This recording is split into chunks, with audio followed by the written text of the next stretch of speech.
اعوذ باللہ من الشیطان الرجیم۔ اللہ کی پناہ مانگتا ہوں شیطان مردود سے۔ بسم اللہ الرحمن الرحیم۔ اللہ کے نام سے شروع جو نہایت مہربان رحم والا۔ اتی امر اللہ فلا تستعجلوہ سبحانہ وتعالی عما یشرکون۔ اللہ کا حکم یعنی قیامت کا دن قریب آ پہنچا ہے تو اس کی جلدی نہ کرو، اللہ پاک اور بلند و برتر ہے ان کافروں کے شرک سے۔ ينزل الملائكة بالروح من أمره على من يشاء من عباده أن أنذروا أنه لا إله إلا أنا فاتقون۔ اللہ اپنے حکم سے فرشتوں کو وحی دے کر اپنے جن بندوں پر چاہتا ہے اتارتا ہے، یعنی انبیاء اور مرسلین اور نبی آخر الزماں خاتم النبیین پر، کہ لوگوں کو میرے عذاب کا ڈر سناؤ کہ میرے سوا کوئی عبادت کے لائق نہیں، تو مجھ ہی سے ڈرو۔ خلق السماوات والأرض بالحق تعالى عما يشركون۔ اس نے آسمان اور زمین حق کے ساتھ بنائے، یعنی بیکار نہ بنائے۔ اللہ ان کافروں کے شرک سے بلند و برتر ہے۔ خلق الانسان من نطفة فإذا هو خصيم مبين۔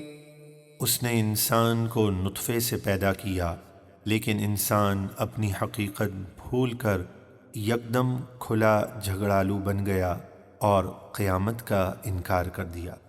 والأنعام خلقها لكم فيها دفء ومنافع ومنها تأكلون۔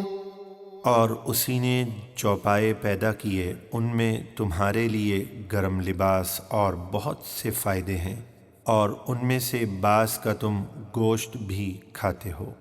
وَلَكُمْ فِيهَا جَمَالٌ حِينَ تُرِيحُونَ وَحِينَ تَسْرَحُونَ۔ اور ان میں تمہارے لیے زینت ہے جب تم انہیں شام کے وقت واپس لاتے ہو اور جب صبح کے وقت چراگاہ میں چھوڑنے جاتے ہو۔ وَتَحْمِلُ أَثْقَالَكُمْ إِلَى بَلَدٍ لَمْ تَكُونُوا بَالِغِيهِ إِلَّا بِشِقِّ الْأَنفُسِ إِنَّ رَبَّكُمْ لَرَءُوفٌ رَحِيمٌ۔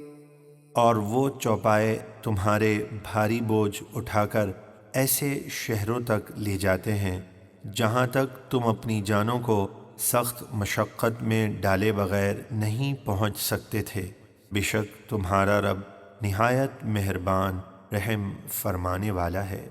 وَالْخَيْلَ وَالْبِغَالَ وَالْحَمِيرَ لِتَرْكَبُوهَا وَزِينَةً وَيَخْلُقُ مَا لَا تَعْلَمُونَ۔ اور اسی نے تمہاری سواری اور زینت کے لیے گھوڑے اور خچر اور گدھے پیدا کیے، اور وہ مزید ایسی چیزیں پیدا فرمائے گا جنہیں تم ابھی نہیں جانتے۔ وَعَلَى اللَّهِ قَصْدُ السَّبِيلِ وَمِنْهَا جَائِرٌ وَلَوْ شَاءَ لَهَدَاكُمْ أَجْمَعِينَ۔ اور اسلام کا سیدھا راستہ اللہ تک پہنچتا ہے، اور کچھ راستے ٹیڑھے ہیں جن پر چلنے والے گمراہ ہو جاتے ہیں، اور اگر اللہ چاہتا تو تم سب کو سیدھے راستے پر لے آتا، لیکن اس نے تمہیں مجبور نہیں کیا بلکہ راہ اختیار کرنا تم پر چھوڑ دیا۔